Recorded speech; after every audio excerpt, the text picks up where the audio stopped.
জসীমউদ্দিনের নিমন্ত্রণ কবিতাটির কথা মনে আছে?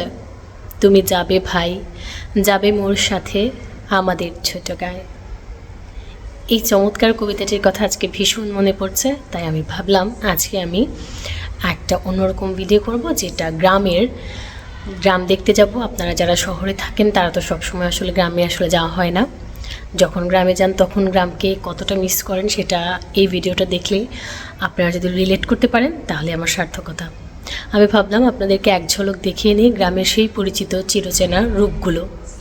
গ্রামের মেঠো পথ, মটরশুঁটি। এখন যেহেতু শীতকাল, গ্রামের ফসলের মাঠে কিন্তু এখন নতুন নতুন ফসল, অনেক ফসল। শীতকালীন এইসব ফসলগুলো বা এই সৌন্দর্যগুলো আমরা ছোটোবেলায় পেয়েছি, তাই না? এখন আমরা একটু মেমোরিকে রিকল করব। চলুন তাহলে। তবে মূল ভিডিওতে যাওয়ার আগে এখনও যারা সাবস্ক্রাইব করেননি দয়া করে এখনই সাবস্ক্রাইব করে নেবেন, তাহলে আমার পরবর্তী ভিডিও আপনি পেয়ে যাবেন সবার আগে। তুমি যাবে ভাই, যাবে মোর সাথে আমাদের ছোট গায়ে। গাছের ছায়ায় লতায় পাতায় উদাসী বনের বায়। মায়া মমতায় জড়াজড়ি করি মোর দেহখানি রহিয়াছে ভরি। মায়ের বুকেতে বোনের আদরে ভাইয়ের স্নেহের ছায়। তুমি যাবে ভাই, যাবে মোর সাথে আমাদের ছোট গায়ে। জসীমউদ্দিনের নিমন্ত্রণ কবিতাটি পড়ছিলাম, আর তার মাঝখানে আমি চলে গিয়েছিলাম গায়ের সেই চিরচেনা রূপে। এই যে দেখতে পাচ্ছেন সরিষা ফুলের ক্ষেত, এখন কিন্তু সরিষা ফুল পরিপূর্ণ হয়ে গেছে। সরিষা মাঠ গ্রামে আপনি যেখানেই যাবেন দেখতে পাবেন। আর মৌমাছিরা সেখান থেকে মধু সংগ্রহ করছে। এই চমৎকার দৃশ্যগুলো খুব কাছ থেকে না দেখলে অতটা অনুভূতি আসে না। আপনি যখন চারপাশ যে দেখতে পাবেন যে সরিষা ক্ষেতে ভরা, সরিষা ক্ষেতের খুব কাছে যাবেন, দেখবেন সরিষা ফুলের যে একটা গন্ধ, সেটা তো আমি আপনাকে দিতে পারবো না।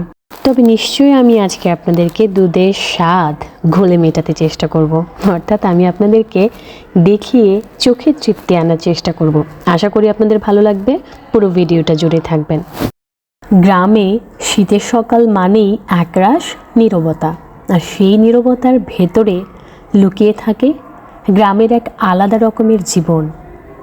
ঘন কুয়াশায় ঠেকে থাকে মাঠ, পুকুর আর কাঁচা রাস্তা। দূরে তালগাছের মাথায় বসে থাকা কাকের ডাক যেন শীতের সকালটাকে জানিয়ে দেয় আজ দিনটা ধীরে শুরু হবে। গ্রামের শীত খুব চুপচাপ। শহরের মতো তাড়াহুড়ো নেই হর্নের শব্দ, নেই মানুষের ভিড়। শুধু কুয়াশার ভেতর দিয়ে হেঁটে যাওয়া একজন কৃষক, কাঁধে গামছা, হাতে লাঠি, মুখে ক্লান্তি নেই, আছে নির্ভার অভ্যাস। শীতের সকালে গ্রামের রান্নাঘরগুলো যদি আপনি দেখেন, ভীষণ তৃপ্ত হবেন আপনি। সাদা শুভ্রতায় ভরে আছে ধনে ক্ষেত। এই যে দেখতে পাচ্ছেন এই ফুলটি কিন্তু ধনে ফুল। ধনে পাতা তো আমরা সবসময় খাই, কিন্তু আসলে অনেক কিছুই মশলা আমরা খেয়ে থাকি, কিন্তু এগুলো আসলে খুব কাছ থেকে এদের গাছটা কীরকম হয়, কিংবা ফুলটা কীরকম হয়, পাতাটা কীরকম হয়, এই খুঁটিনাটি বিষয়গুলো আমাদের খুব কাছে থেকে দেখার সুযোগ সবার হয়ে ওঠে না। তাই একটুখানি আজকে আপনাদেরকে আমি সেই অবগাহনে নিয়ে যাব। চলুন তাহলে।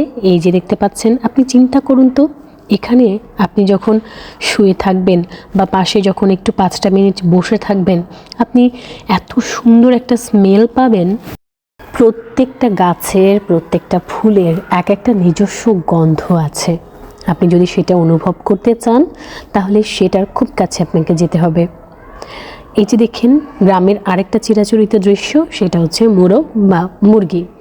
গ্রামের বাড়িতে এটা নিত্য নৈমিত্তিক একটা ব্যাপার, কিন্তু শহরের জীবনে আমরা এই দৃশ্যগুলো কখনোই কোটি টাকা দিয়েও দেখতে পাবো না, এটা হয় না। সেই স্মৃতিগুলো আজকে একটুখানি রেকর্ড করে রেখে দিলাম, যাতে করে পরবর্তীতে আবার একটুখানি স্মৃতিচারণ করা যায়। এক একটা ঋতুর যেরকম এক একটা বৈশিষ্ট্য রয়েছে, এক একটা গাছের, এক একটা পাতার, এক একটা সময়ের এক একটা নিজস্বতা রয়েছে।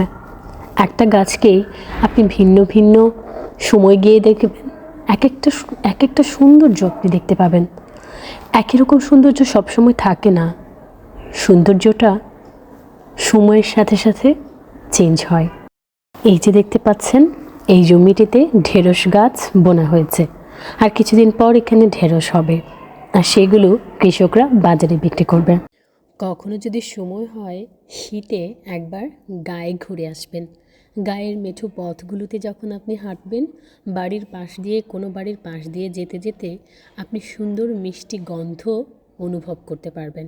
সেই রান্নাঘর থেকে উঠে আসা খেজুরের গুড় জাল দেওয়ার সেই মনোমুগ্ধকর মিষ্টি গন্ধ। এই যে গাছটি দেখতে পাচ্ছেন, একটু কেউ অনুমান করে বলতে পারেন এই গাছটি কিসের গাছ? মেথি দানা তো আপনারা সবাই চেনেন। বলেন তো, এখানে কোনোভাবেও আপনার মনে হচ্ছে এটা মেথি দানার গাছ? আমরা যে মেথি দানাটা ব্যবহার করি এটা সেই গাছ, আর এটি ঢেঁড়স গাছ, যেটা আপনারা আগেও দেখেছেন। এই যে মটরশুঁটির কথা বলতে গিয়ে মনে পড়ে গেল জসীমউদ্দিনের আবারও সেই নিমন্ত্রণ কবিতার কথাটি। তুমি যদি যাও দেখিবে সেখানে মটর লতার সনে, শিম আর শিম হাত বাড়াইলে মুঠি ভরে সেইখানে। কত সুন্দর করে জসীমউদ্দিন তার কবিতায় উঠে এনেছেন গ্রাম বাংলার সেই মটরশুঁটির কথা। কালোজিরা তো সবারই চেনা, তাই না? কিন্তু কালোজিরা গাছ কি চেনেন? এই যে দেখতে পাচ্ছেন, এটি কালোজিরা গাছ। দেখতে কতটা সুন্দর, খুব কাছে না গেলে আপনি সেটা অনুভব করতে পারবেন না, বা অতটা আমি বোঝাতেও পারবো না। দেখুন কত চমৎকারভাবে এই গাছগুলোতে ফুল হয়েছে। কালোজিরার পুষ্টিগুণের কথা আর কি বলবো, পবিত্র কোরআনেও কিন্তু যে কয়টি মহাঔষধের কথা বলা হয়েছে তার মধ্যে কালোজিরা কিন্তু একটি, আর মধুও কিন্তু অন্যতম একটি। এই কালোজিরা ফুলের মধুও কিন্তু আজকাল বাজারে পাওয়া যায়। কালোজিরা তো বিভিন্ন ফরম্যাটে পাওয়া যায়, এখন ট্যাবলেট হিসেবে পাওয়া যায়, কালোজিরার তেল পাওয়া যায়, কালোজিরা সরাসরি পাওয়া যায়, কালোজিরার মধু পাওয়া যায়। যে কোনোটি আপনি কিন্তু সেবন করতে পারেন। কালোজিরাতে প্রায় শতাধিক পুষ্টি ও উপকারী উপাদান রয়েছে। কালোজিরা খাদ্যাভ্যাসের ফলে আমাদের শরীরের রোগ প্রতিরোধ ক্ষমতা অনেক গুণে বেড়ে যায়, এবং আমাদের স্বাস্থ্য সুরক্ষায় এটি বেশ ভূমিকা পালন করে। কালোজিরা ফুলের মধু উৎকৃষ্ট মধু হিসেবে বিশ্বব্যাপী জনপ্রিয় রয়েছে। ফেব্রুয়ারি মার্চ মাসের মধ্যে কালোজিরার ফুলগুলো দেখতে পাবেন, বা তখনই ফুটে এই ফুলগুলো, এবং মৌমাছিরা নেকটার সংগ্রহ করে। এই মধুর প্রচুর পরিমাণে অ্যান্টিঅক্সিডেন্ট এবং ভিটামিন ও খনিজ রয়েছে। আপনারা চেষ্টা করবেন এই শীতে কালোজিরার মধু সংগ্রহ করে নেওয়ার। কালোজিরা আয়ুর্বেদীয়, ইউনানি, কবিরাজি এবং লোকজ চিকিৎসায় বহুবিধ রোগে নিরাময়ের জন্য ব্যবহার করা হয়। এটি কিন্তু মশলা হিসেবেও দারুণ জনপ্রিয়। ইউনানিদের মতে নারীর বিভিন্ন রোগে ও সমস্যায় কালোজিরা অব্যর্থ মহৌষধ। এর গুণের কথা বলে শেষ করা যাবে না।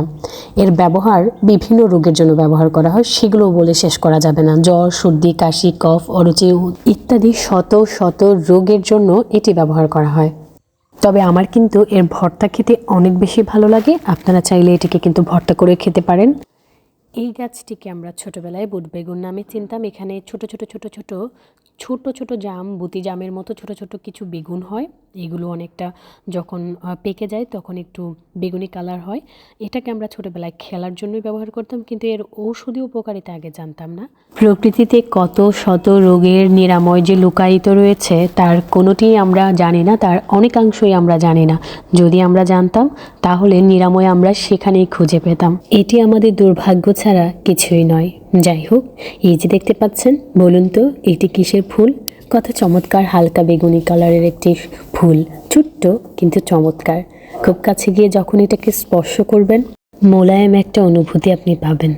শহরে বসে থেকে আমরা যে আটা খাই, এই গাছটি সেই আটারই গাছ, অর্থাৎ এটি গম গাছ। গম গাছটা থেকেই পরবর্তীতে এটা বড় হবে, ফুল আসবে এবং গম ফলবে। তারপর সেটাকে কৃষক মাড়াবে এবং তারপর সেটা থেকে আটা তৈরি করা হবে। আর এটি আমাদের চিরাচরিত টমেটো ফুল। আপনার দেখার দৃষ্টি যদি থাকে, শুধুমাত্র চোখে দেখতে পেলেই দেখা যায় না সৌন্দর্য। দেখার জন্য সুন্দর একটা মন থাকতে হয়, আর সেই মনটা পেতে হলে আপনাকে সুন্দর মনের চর্চা করতে হবে। ছোট ছোট জিনিস থেকেও কত সুন্দর কিছু তুলে আনা যায়। শিল্পমনা না হলে এসব কি করা যায় বলেন? শীতের সকালে গ্রামের পথে হাঁটলে সত্যি বোঝা যায় সুখ আসলে খুব বড় কিছু নয়। একটু রোদ, একটু কুয়াশা আর আপন মানুষদের পাশে থাকার নামই বোধহয় সুখ। এখন যে লতাটি দেখতে পাচ্ছেন এর নাম কুমারী লতা। এটি গ্রামের মেঠো পথের পাশেই আপনি দেখতে পারবেন ঝোপের ঝাড়ে বনো জায়গাতে হয়ে আছে। আয়ুর্বেদ এবং ইউনানি চিকিৎসায় জন্ডিসের জন্য এবং তলপেটের ব্যথা, ক্ষত উপশম, ডায়াবেটিস নিয়ন্ত্রণে এটি ব্যবহৃত হয়। আমরা ছোটবেলায় এটিকে বিড়াল আচর লতা নামেও চিনতাম, অনেকেই এটিকে কুমারী লতা নামে জানে। তবে যাই হোক, দুটোই কিন্তু একই।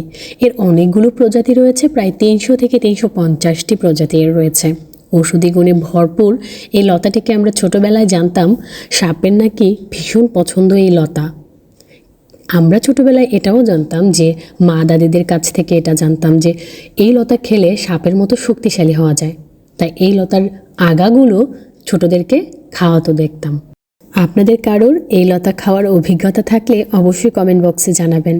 দুপুরের দিকে রোদ একটুখানি শক্ত হয়, মাঠের রং বদলাতে থাকে, সবুজ ধান ক্ষেতের উপর পড়ে যায় সোনালি আলো, আর হালকা ঠান্ডা হাওয়ায় দোলে সেই সব শীষ। গ্রামের শীত কেবল ঠান্ডা নয়, গ্রামের শীত মানে ধীরতা, মানে একটুখানি থেমে থাকা, একটু থেমে নিজের মনের সাথে নিজের বোঝাপড়া করা। শহরে আমরা শীতকে দেখি কেবল একটি ঋতু হিসেবে, কিন্তু গ্রামে শীত মানে সম্পর্ক, স্মৃতি আর ছোট ছোট আনন্দ। শীতের সকালে গ্রামের পথে হাঁটলে বুঝতে পারা যায় সুখ আসলে সেখানে। মধ্য দুপুরে দেখুন পানিতে সূর্যের আলো পড়ে কিভাবে ঝলমল করছে, সোনালি আলোগুলো দেখতে খুব চমৎকার লাগছে। এই অনুভূতি আপনি সেখানে বসে 5টা মিনিট নিজের সাথে কথা বললেই বুঝতে পারবেন। এটাই গ্রামের আসল সৌন্দর্য। দেখুন, তারা চলেছে প্রতিবেশীর খবর নিতে। এ বাড়ির খবর ওখানে পৌঁছে দেবে, ওখানটার খবর এখানে আনবে। শহর জীবনে আমরা 4 দেয়ালের মাঝেই নিজেদেরকে বন্দি করে রাখি, কেউ কারো খবর নেওয়ার সময়টা আমাদের হয় না। দেখুন, এ বাড়ি থেকে ওই যে সামনের বাড়িটা দেখা যাচ্ছে, ওখানে তারা যাবে, সেখানে আড্ডা হবে, গল্পগুজব হবে। আর এখানে দেখুন ভ্যান চালক খুব সকাল সকাল খেজুরের রস নিয়ে যাচ্ছে। এদিকে গ্রামের মেঠো পথ ধরে হাঁটতে হাঁটতে আপনি যখন কোনো একটা পুকুর পাড়ে পৌঁছে যাবেন, ঠিক তখন আপনি দেখতে পাবেন সুন্দর করে প্রায় প্রত্যেকটা পুকুরের পাড়ে এরকম গাঁদা ফুটে আছে, কারণ এখনই তো এই ফুলের ফোটার সময়। আর এই গাঁদা ফুলকে দেখে আপনার ঠিক মনে পড়বে একটি গানের কথা। কোনটি সেটি? আহা জিয়ে বসন্তে। কারণ মাঘের যেহেতু শেষের দিকে প্রায়, এখন কিন্তু বসন্তের আগমনী বার্তা বিভিন্নভাবে সময় আমাদেরকে বলে দিচ্ছে। প্রকৃতি আমাদেরকে দেখাচ্ছে বসন্ত আসলো বলে। তুমি যাবে ভাই, যাবে মোর সাথে, ছোট সে কাজল গায়, গলাগলি ধরি কলা বন, যেন ঘিরিয়া রয়েছে তাই, সরু পথখানি সুতায় বাঁধিয়া, দূর পথিকেরে আনিছে টানিয়া, বনের হাওয়ায় গাছের ছায়ায় ধরিয়া রাখিবে তাই, বুকখানি তার ভরে দেবে বুঝি মায়া আর মমতায়। এই ছিল শীতের সকালে আমাদের গ্রামের ছোট্ট গল্প, ছোট্ট কিছু স্মৃতি। আপনার শীতের গ্রামের কোনো স্মৃতি থাকলে অবশ্যই কমেন্ট বক্সে লিখে যাবেন। দেখা হচ্ছে পরবর্তী ভিডিওতে। সেই পর্যন্ত ভালো থাকবেন, ভালো রাখবেন। আল্লাহ হাফিজ, আসসালামু আলাইকুম।